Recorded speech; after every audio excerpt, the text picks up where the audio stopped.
Hello everyone, this is Ostacles, and this is a tutorial on how to install a custom ROM in zip format for the Samsung Galaxy S, aka the T-Mobile Vibrant. Many people out there just can't get it, when they're looking at paper, so I'm going to give you guys a video tutorial. Very simple to follow, very easy. I've broken it down pretty much in 6 simple steps. The first thing that you're going to want to do is be prepared and get everything you're going to need. So we're going to go over to the market, Android market, and we're going to grab one-click lag fix. You can grab this by searching for OCLF, and they have the paid version and the free version. Just install the free version, RyanZA's OCLF 2.0. The second thing you're going to want is titanium backup, and this can be achieved by searching for titanium.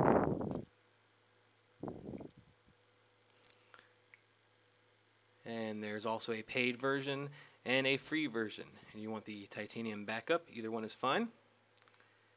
The third thing you're going to want is ROM Manager, which is pretty simple. Search for ROM Manager. Also, a premium paid version and a free version. Also, both will work just fine. Alright, and lastly you guys are going to want is the actual ROM itself. And if you look in the comment section below, I will list a couple of places where you can locate ROMs. The main one being xdadevelopers.com is a good source for tons of different ROMs. But I'm going to head over to Axura's site and go ahead and snag the 2.0.3 release, which can be located here. And again, the links will be provided below. Now, back down to the phone. I'm going to assume that you guys have either paused the video, maybe watched it a couple times to get the feel of what you're going to do. Again, this is a very easy process, so don't be alarmed.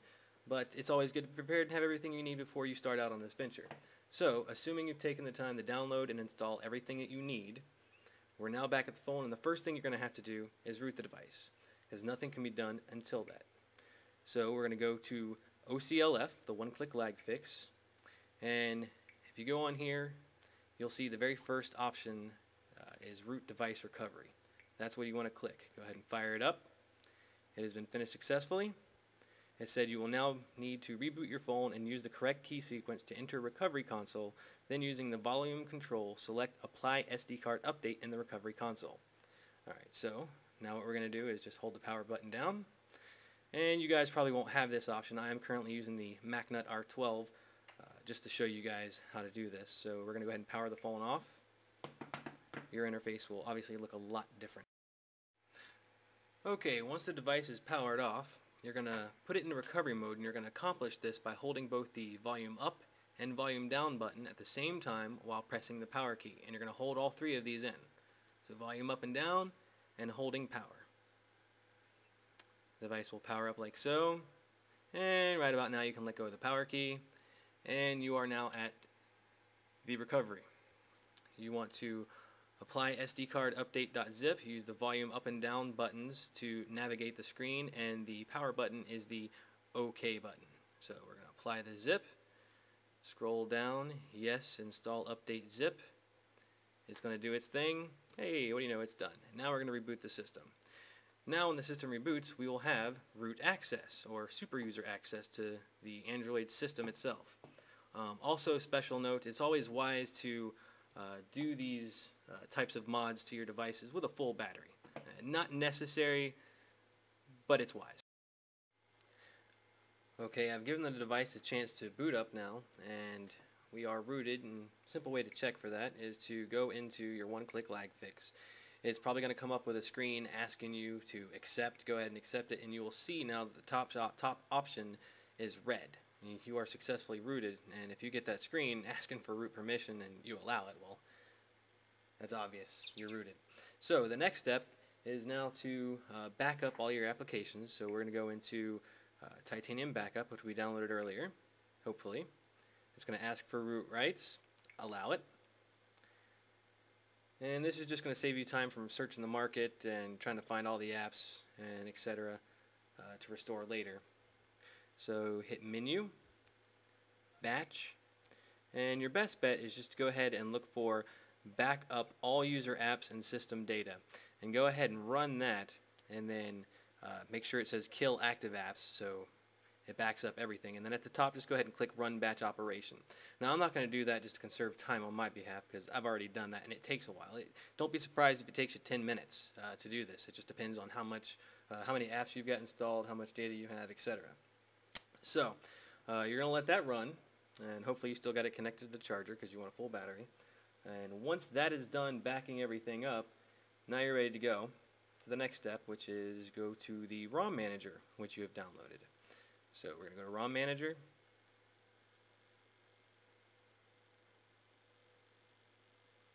And click OK. OK.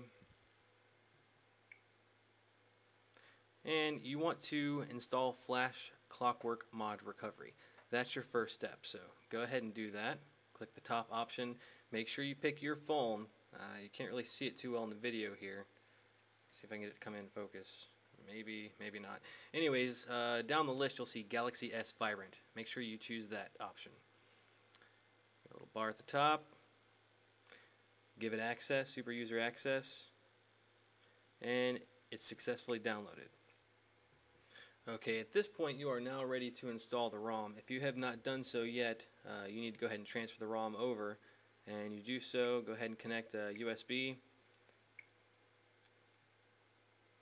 And I'm going to switch to my computer screen now so you can see exactly where to install it to. Basically, you need to make sure that you install it to the internal SD card and not the external one. Okay, now looking at the computer monitor here. Basically, you're probably going to pull up two different removable disks.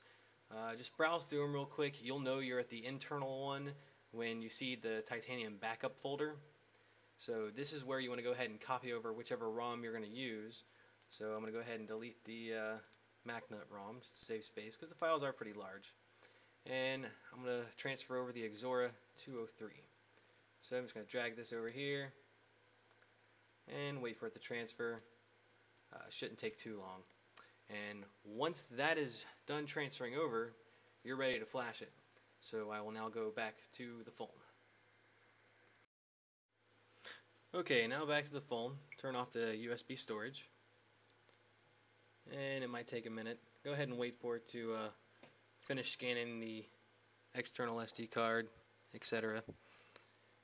And we're going to go ahead and go back to the ROM Manager. This is now where you're going to go to install ROM from SD card.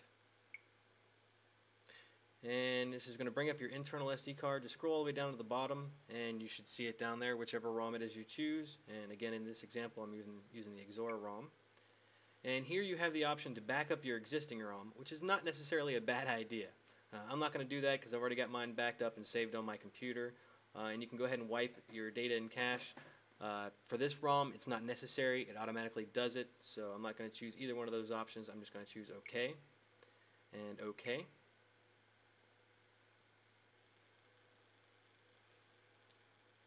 Alright, as you can see here, my phone rebooted and automatically started installing the new ROM.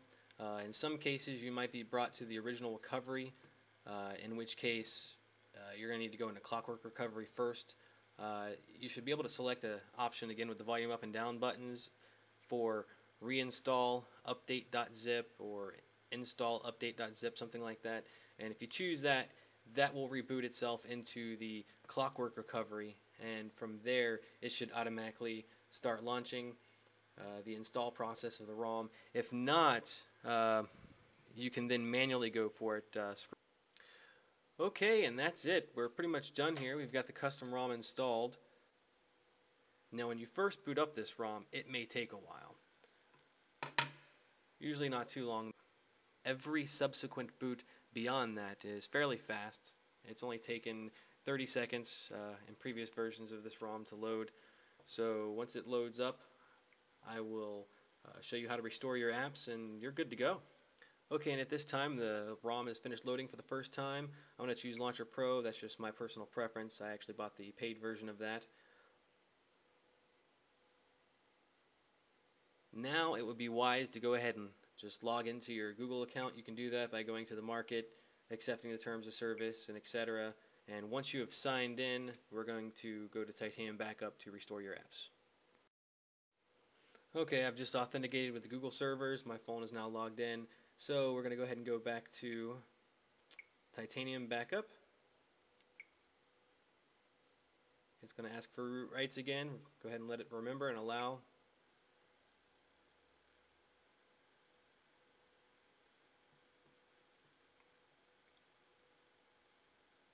Okay, now we're taken to this screen. Just click OK through it. We're going to hit Menu, Batch, and scroll down to, now this is your choice here how you want to do this. You can either restore all of your missing apps with data, the system data, etc. I'm just going to go ahead and restore all my missing apps with data, and you can go through here and manually deselect, if you came across any thing that you just don't want on your phone cluttering it up anymore that you've played with and you decide you just don't want anymore. You can do that here by deselecting things, or you can just go ahead and make sure you do app plus data, run the batch operation, and it's going to come up one by one asking you if you want to install that app, and you can either cancel or go ahead and choose to install it. And this may take a while, like I said, it depends on how many apps that you have done. And just go through this entire process, and when you're done with this, it's just up to you to choose which home screen you like best and configure, get it all set up, and you're good to go. I hope you've enjoyed watching this. I've been as informative as I. The only thing that I can add to this is when you go to the recovery to install the ROM, sometimes it does it automatically like my phone did. Sometimes you're taken to the original Samsung recovery screen, more often than not, especially if this is your first time installing a custom ROM.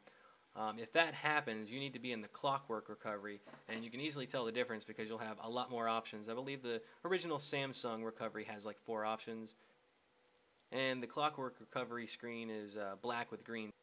If this happens, just select install update.zip or reinstall update.zip, something like that, and it'll take you to the green screen. If not, automatically start installing the ROM itself. And if it doesn't for whatever reason, you can just go down and choose install zip from memory card, and then browse for zip location, and scroll down again with the volume up and volume down buttons, and selecting OK with the power button, and just select the Axura 203 ROM, MacNut R12, whichever it is when you're installing. Click OK, scroll down again to accept it, click OK, and then it'll go through the process, and you're done.